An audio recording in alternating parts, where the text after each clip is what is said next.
नमस्कार श्रोताओं, sports can में आपका स्वागत है। आज मैं हूं आपके साथ प्रियंका अरोड़ा और तमाम खेल खबरों पर विस्तार से चर्चा के लिए हमारे साथ स्टूडियो में है वरिष्ठ खेल पत्रकार रणवीर सिंह। नमस्कार रणवीर जी, स्वागत है आपका कार्यक्रम में। प्रियंका, आपको और स्पोर्ट्स कैन सुनने वाले सभी लिसनर्स को मेरा भी नमस्कार। और आगे बढ़े उससे पहले अब तक की हेडलाइंस जान लेते हैं। स्क्वॉश में भारत के वीर चोटरानी और अनहत सिंह विश्व चैंपियनशिप एशिया क्वालिफाइंग टूर्नामेंट के सेमीफाइनल में पहुंचे। आईपीएल क्रिकेट में रॉयल चैलेंजर्स बेंगलुरु और पंजाब किंग्स के बीच मुकाबला बारिश के कारण शुरू नहीं हो पाया है। कल मुंबई इंडियंस ने सनराइजर्स हैदराबाद को 4 विकेट से हराया। और एशियाई अंडर 18 एथलेटिक्स चैंपियनशिप में निश्चय ने रजत, शौर्या और लक्षिता ने कांस्य पदक जीते।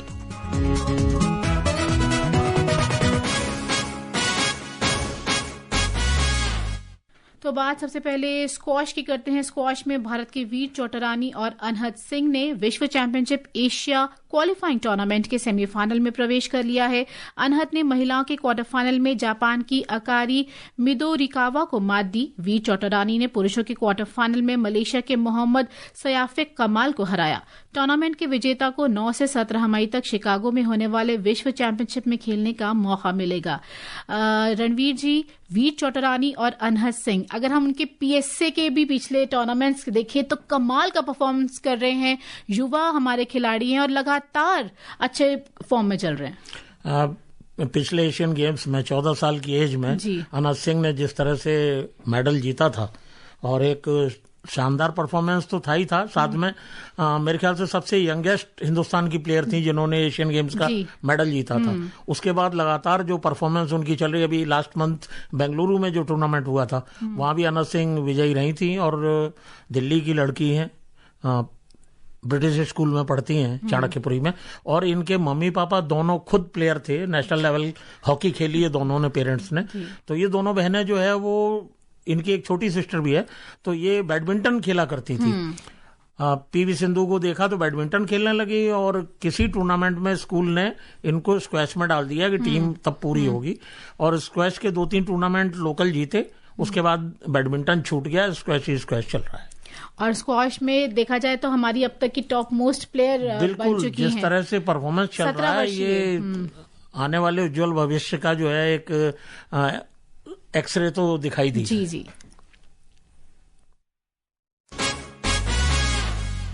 और अब चलते हैं क्रिकेट मैदान की ओर। आईपीएल क्रिकेट में रॉयल चैलेंजर्स बेंगलुरु और पंजाब किंग्स के बीच मुकाबला बारिश के कारण अभी तक शुरू नहीं हो पाया है। दोनों टीमों के अभी 6 मैचों में से 8 अंक हैं, लेकिन बेहतर रन रेट के आधार पर अंक तालिका में रॉयल चैलेंजर्स बेंगलुरु पंजाब से आगे तीसरे स्थान पर है।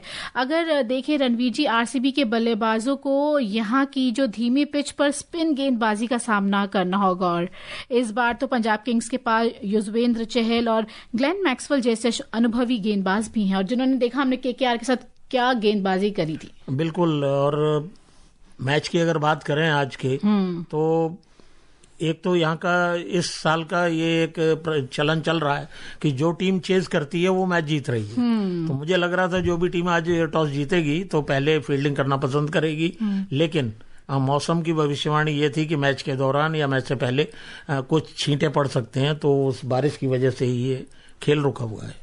तो देखते हैं कि आगे क्या होगा, क्योंकि पंजाब किंग्स का आज देखा जाए तो क्योंकि उसके गेंदबाज इतने मजबूत हैं, युजवेंद्र चहल जो लंबे समय तक आरसीबी का हिस्सा भी रहे हैं और अब पंजाब किंग्स का हिस्सा है, तो उनके साथ परिस्थितियों से भी काफी हद तक वाकिफ हैं।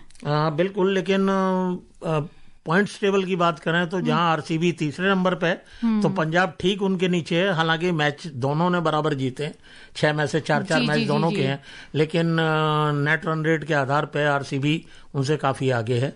बस ये एक बात है। और आरसीबी का इस साल का जो परफॉर्मेंस है वो काफी अच्छा चल रहा है, लेकिन टॉप पे तो दिल्ली की टीम है, क्योंकि उन्होंने लगातार जिस तरह से मैचेस जीते हैं, कमाल परफॉर्मेंस है। और अगर ग्लेन मैक्सवेल की भी बात करें तो आईपीएल में लंबे समय तक आरसीबी का वो भी हिस्सा रहे हैं और पंजाब किंग्स के लिए स्पिन गेंदबाजी कर रहे हैं। हालांकि जो उनका बल्लेबाजी में प्रदर्शन उतना अच्छा नहीं रहा है, फिर भी उनकी गेंदबाजी में सटीकता और नियंत्रण देखी जा रही है। देखिए, उनका इतना एक्सपीरियंस इंटरनेशनल लेवल का है, तो वो भी तो आदमी झोंकता ही है जी। आउट ऑफ फॉर्म बेशक चल रहा हो, लेकिन अपने उस एक्सपीरियंस के दम पे भी तो कुछ ना कुछ निकालने की कोशिश करते हैं। अगर बैटिंग में नहीं चले तो बॉलिंग में चल गए, बॉलिंग उतनी अच्छी नहीं तो फील्डर तो गजब के हैं ही हैं, तो किसी न किसी फील्ड में वो अपना काम तो करते रहेंगे। तो अब देखते हैं कि जो बारिश है वो क्या असर डालती है और पिच पर भी क्या फर्क डालती है, ये भी देखने वाली बात होगी। बिल्कुल। और कल के मैच की भी बात करें तो कल रात मुंबई इंडियंस ने सनराइजर्स हैदराबाद को 4 विकेट से हराया था। इस पर हमारे सहयोगी की एक रिपोर्ट है, सुनते हैं। विल जैक्स के हरफनमौला खेल से मुंबई इंडियंस ने सनराइजर्स हैदराबाद को 11 गेंद शेष रहते 4 विकेट से पराजित कर दिया। इस जीत के साथ मुंबई ने टूर्नामेंट की तीसरी जीत दर्ज की और प्लेऑफ की दौड़ में खुद को बनाए रखा। मुंबई ने 163 रन का लक्ष्य 18.1 ओवर में 6 विकेट पर 166 रन बनाकर हासिल कर लिया। विल जैक्स ने पहले गेंद से और फिर बल्ले से कमाल दिखाया। उन्होंने अपने 3 ओवर में मात्र 14 रन देकर 2 विकेट लिए और बाद में 26 गेंद में 3 चौकों और 3 छक्कों की मदद से 36 रन की पारी खेलकर टीम को विजय दिलाने में अहम भूमिका निभाई। सनराइजर्स हैदराबाद ने टॉस जीतकर बल्लेबाजी करते हुए 20 ओवर में 5 विकेट पर 162 रन बनाए। टीम की शुरुआत धीमी रही। अभिषेक शर्मा ने 28 गेंद में 40 रन बनाए, जबकि हेनरिक क्लासन ने अंत में 37 रन बनाकर स्कोर को सम्मानजनक स्तर तक पहुंचाया। मुंबई की ओर से जसप्रीत बुमराह ने बल्लेबाजों को बांध कर रखा और 4 ओवर में मात्र 21 रन देकर 1 विकेट लिया। ट्रेंट बोल्ट और विल जैक्स ने उनका बखूबी साथ निभाया। सनराइजर्स हैदराबाद के लिए ये हार उनकी प्लेऑफ में पहुंचने की उम्मीदों को झटका दे सकती है। अब उन्हें बचे हुए 7 में से 6 मैच जीतने होंगे। स्पोर्ट्स कैन के लिए वैष्णवी। रणवीर जी, तूफानी अंदाज के लिए पहचान रखने वाली सनराइजर्स हैदराबाद की टीम कल के मैच में थोड़ा सुस्त दिखी और वानखेड़े का जो विकेट है वो हाई स्कोरिंग मैदान है, लेकिन जिस तरह का परफॉर्मेंस दिया है पहले बैटिंग करते हुए, वो काफी लचर सा परफॉर्मेंस लगा। 162 रन कुल बनाए। हालांकि विकेट उनके 5 गिरे थे, उससे उतना मतलब नहीं रहा, लेकिन रन बहुत कम थे जिसको मुंबई ने बहुत आसानी से चेज कर लिया 11 बॉल शेष रहती। और अभिषेक का बल्ला जिसने सनराइजर्स हैदराबाद की पिछली पारी कमाल कर दिखाई थी, उनकी बल्लेबाजी भी कल अपनी टीम को जिता नहीं पाई। हाँ, 40 रन बना के आउट हुए थे 28 गेंदों में, जिसमें उनके 7 चौके शामिल थे। उसके अलावा ईशान किशन कल नहीं चले जी। नीतीश रेड्डी ने 19 बनाए, क्लासन ने 37 बनाए आखिरी में, लेकिन वो इतना कमाल कर नहीं पाए और लो स्कोर रहा उनका, जिस वजह से उनको हार का सामना करना पड़ा। देखा जाए तो गेंदबाज इस बार कमाल कर रहे हैं, लगातार कुछ मैचों में देखिए, जैसे कल के मैच में विल जैक्स ने क्या गेंदबाजी की, बैटिंग भी की है, तो उसके बाद 2 विकेट भी निकाले हैं और रन बहुत कम दिए, वो बड़ी बात थी। और कल के मैच के बारे में भी आपको बता देते हैं, 3 ओवर में 14 रन दिए थे उन्होंने, 2 विकेट। जी हाँ, कल दिन में 3:30 बजे गुजरात में दिल्ली कैपिटल्स और गुजरात टाइटंस का मुकाबला होगा। दूसरा मैच शाम 7:30 बजे जयपुर में राजस्थान रॉयल्स और लखनऊ सुपर जायंट्स के बीच खेला जाएगा। और अब बात करते हैं निशानेबाजी की। श्रियंका सदांगी पेरू में ISSF निशानेबाजी विश्व कप के दूसरे चरण में महिलाओं की 50 मीटर राइफल 3 पोजीशन में 8वें स्थान पर रही। एक रिपोर्ट है, सुनते हैं। पेरिस ओलंपिक खेल चुकी श्रियंका फाइनल में 8वें स्थान पर रही। वह फाइनल में जगह बनाने में कामयाब रही, लेकिन 45 शॉट के फाइनल में स्टैंडिंग पोजीशन के दौर के 10 शॉट के बाहर हो गई। 50 मीटर राइफल 3 पोजीशंस में महिला वर्ग के क्वालिफिकेशन दौर में नीलिंग और प्रोन पोजीशंस में भारतीय निशानेबाजों को दिक्कत हुई, लेकिन स्टैंडिंग पोजीशन में श्रियंका, आशी चौकसी और सिफत कौर सामरा ने लय पकड़ी। श्रियंका 7वें, आशी 9वें और सिफत 11वें स्थान पे रही। फाइनल में अच्छी शुरुआत के बावजूद श्रियंका लय बरकरार रखने में नाकाम रही। पेरिस ओलंपिक की रजत पदक विजेता अमेरिका की सागेन मडालिना ने स्वर्ण पदक जीता। पुरुषों के 3 पोजीशंस फाइनल में भारत का कोई भी निशानेबाज फाइनल में नहीं पहुंच सका। क्वालिफिकेशन दौर में ऐश्वर्या प्रताप सिंह तोमर 18वें, नीरज कुमार 19वें और चैन सिंह 20वें स्थान पर रहे। पदक तालिका में भारत 2 स्वर्ण, 1 रजत और 1 कांस्य सहित कुल 4 पदकों के साथ दूसरे स्थान पर है। अमेरिका 6 पदकों के साथ पहले स्थान पर है। करिश्मा राय, स्पोर्ट्स कैन।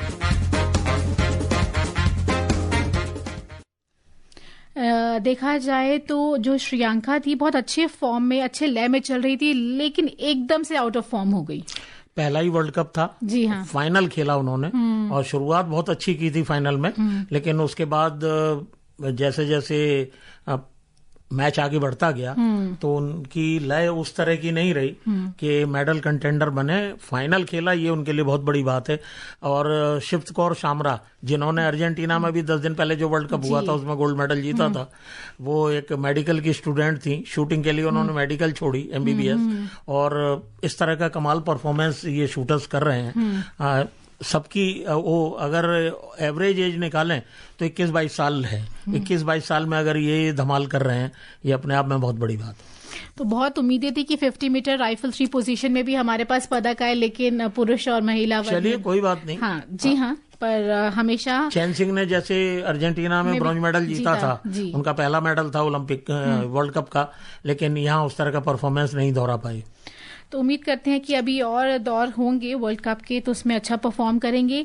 लेकिन 10 मीटर एयर पिस्टल में व्यक्तिगत और टीम स्पर्धा दोनों में देश को स्वर्ण दिलाने वाली सुरुचि सिंह ने आकाशवाणी समाचार से आज विशेष बातचीत की है। आइए आपको सुनाते हैं।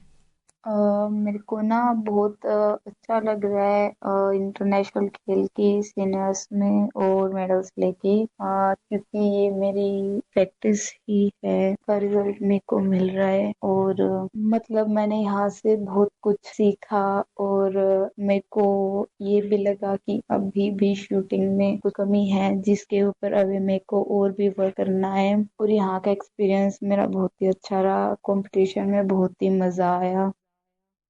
तो ये थी सुरुचि सिंह और उन्होंने अभी हाल ही में पदक जीता था, और इससे पहले वर्ल्ड कप का जो पहला चरण था ब्यूनस आयर्स में, उसमें भी उन्होंने स्वर्ण दिलाया था।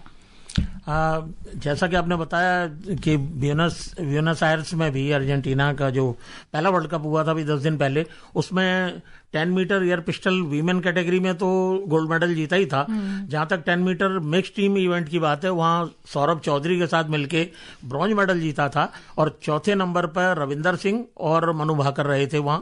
और यहां भी पेरू में भी 10 मीटर मिक्स टीम इवेंट का स्वर्ण पदक जीता सौरभ चौधरी के साथ, और इंडिविजुअल तो अपना इवेंट उन्होंने जीता ही।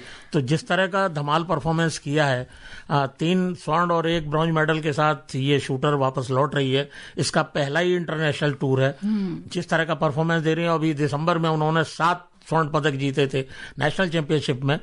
2026 में जब क्वालिफाइंग टूर्नामेंट शुरू होगा कोटा ओलंपिक के लिए, ये सबसे पहले कोटा हासिल करने वाली खिलाड़ी बनने वाली है। तो बहुत ही उभरती हुई निशानेबाज है हमारी, और आगे भी देखें तो बहुत ही युवा एथलीट्स, युवा खिलाड़ी आगे स्पोर्ट्स में आ रहे हैं। जैसे एशियाई अंडर 18 एथलेटिक्स चैंपियनशिप में निश्चय ने रजत, शौर्य और लक्षिता ने कांस्य पदक जीते हैं। सऊदी अरब के दमाम में निश्चय ने लड़कों के शॉटपुट स्पर्धा में रजत पदक जीता है। उन्होंने 19.59 मीटर का व्यक्तिगत सर्वश्रेष्ठ प्रदर्शन किया। 16 वर्षीय निश्चय ने इस चैंपियनशिप में दूसरा पदक जीता है। इससे पहले शौर्य अंबुरे ने लड़कियों की 100 मीटर बाधा दौड़ और लक्षिता महलावत ने चक्का फेंक में कांस्य पदक जीते। 15 वर्षीय शौर्य ने 13.8 सेकंड का समय लेकर पदक हासिल किया। ये पिछले 2 दिन में उनका लगातार दूसरा सर्वश्रेष्ठ प्रदर्शन रहा। भारत ने जॉर्डन के अम्मान में आयोजित होने वाली एशियाई अंडर 15 और अंडर 17 मुक्केबाजी चैंपियनशिप के लिए 56 सदस्यीय दल भेजा है। ये एशियाई मुक्केबाजी द्वारा आयोजित पहली प्रतियोगिता है जिसे एशियाई ओलंपिक परिषद और नवगठित विश्व मुक्केबाजी दोनों का समर्थन प्राप्त है। और इसके अलावा बात करें तो Vietnam pickle ball open cup में भारतीय एथलीटों का शानदार प्रदर्शन जारी है। अखिल भारतीय पिकल बॉल संघ ने आज बताया कि भारतीय एथलीटों ने 2 स्वर्ण, 3 रजत और 2 कांस्य पदक जीत लिए हैं। भारतीय टीम ने कल ओपन कैटेगरी में अपने सभी पदक जीते। ये आयोजन रविवार तक जारी रहेगा, जिसमें इंटरमीडिएट और शुरुआती स्तर की प्रतियोगिताएं होंगी। वृषाली ठाकरे ने बेहतरीन प्रदर्शन करते हुए त्याग करीना के साथ ओपन महिला डबल्स में स्वर्ण पदक जीता। तो समय कह रहा है आपसे अनुमति ली जाए। रणवीर सिंह जी, आप स्टूडियो में आए, तमाम खेल खबरों पर विस्तार से चर्चा की और हमारे श्रोताओं को भी इस बारे में जानकारी दी। इसके लिए धन्यवाद। शुक्रिया मैम। तो श्रोताओं, समय कह रहा है आपसे अनुमति लेने का। प्रियंका अरोड़ा और स्पोर्ट्स कैन की पूरी टीम को दीजिए अनुमति कार्यक्रम संपन्न करने की। नमस्कार।